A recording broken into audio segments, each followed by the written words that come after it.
अस्सलाम वालेकुम। याद रखो, जब अल्लाह पाक की तरफ से कोई मदद आने वाली होती है तो निशानियां भी अचानक ज़ाहिर होने लगती हैं। यकीनन आपका ये थका हुआ दिल अल्लाह पाक की मदद का मुंतज़िर होगा कि कोई ऐसा इशारा आपको ज़ाहिर हो जो तुम्हारे इस दिल को मुतमईन कर दे कि तुम्हारी ज़िंदगी के रास्ते भी हमवार होने वाले हैं। तो सुनो, अल्लाह पाक फरमाते हैं कि तुम्हारा रब चाहता है कि तुम्हारे साथ आसानी का मामला करे और तुम उन लोगों की बातों का गम न किया करो, क्योंकि तमाम तर गलबा अल्लाह पाक का है और उस पर हर एक चीज़ आया है। जो कुछ गुजर चुका है और जो कुछ मौजूदा चल रहा है और जो कुछ आने वाला है, वो सब उस पर रोशन है।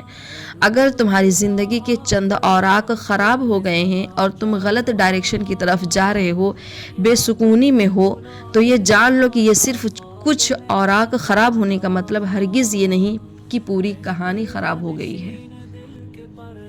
अल्लाह पाक फरमाते हैं कि तुम्हें तुम्हारे हाल पर छोड़ नहीं दिया गया है और मोमिन का एतमाद असबाब दुनिया पर नहीं बल्कि अल्लाह पर होना चाहिए। और बज़ाहिर माहौल में साजगारी के आसार नज़र न आते हों तब भी अपने रब पर पूरा पूरा भरोसा रखो। वो जब चाहे जहाँ चाहे वक्त पलट दे, हालात बदल दे, और जान लो कि तुम्हारे रब के लिए ये बहुत आसान काम है। हज़रत मूसा अलैहिस्सलाम का वो वाक़या याद करें कि उनके सामने समंदर आ गया। कौम देखती है कि फ़िरौन अपने लश्कर समेत पीछे खड़ा है और पूरी कौम खौफज़दा है, लेकिन उस वक्त भी हज़रत मूसा अलैहिस्सलाम का ये जवाब आया कि नहीं, मेरे साथ मेरा रब है, वो रास्ता ज़रूर बनाएगा और हमारी मदद ज़रूर करेगा। और अल्लाह पाक ने उनकी मदद किया। उस समंदर में अल्लाह पाक ने मूसा अलैहिस्सलाम की कौम के लिए रास्ता बनाया। यही हम सब का भी ईमान होना चाहिए। अल्लाह पाक फरमाते हैं कि जहाँ कहीं भी तुम होते हो, अल्लाह पाक तुम्हारे साथ होता है। और जिसका भी ये यकीन कायम हो जाए ना, उसको ज़मीन और आसमान का फ़र्क कायम हो जाता है। तो ये बात जान लो कि किसी के लिए ये जायज़ नहीं कि वो अल्लाह पाक की रहमत से मायूस हो, चाहे उसके गुनाह कितने ही बड़े क्यों ना हो।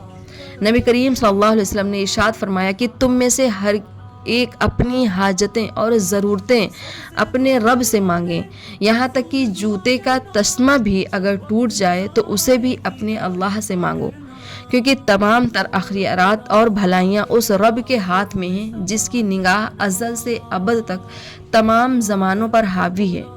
पर मसला तब आता है जब तुम लोगों से तवक्का करते फिरते हो और उनकी तवज्जो और उनके एहसास के मुंतज़िर होते हो। याद रखो, लहरों के साथ लाशें बहा करती हैं, तैराक नहीं।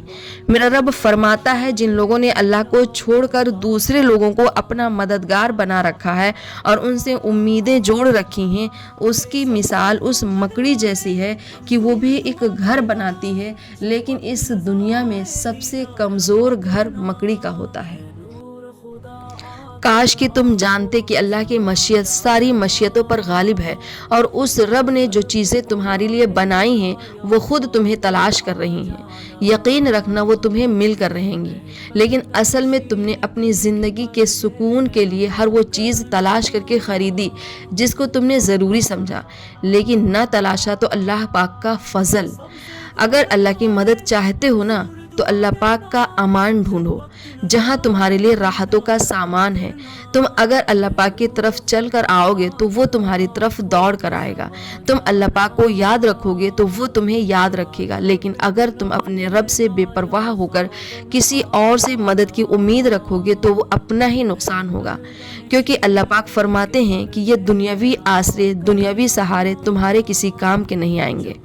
तुम्हारा रब ही हर चीज़ पर कादिर है, दुनिया की सारी चीज़ें उसकी मोहताज हैं।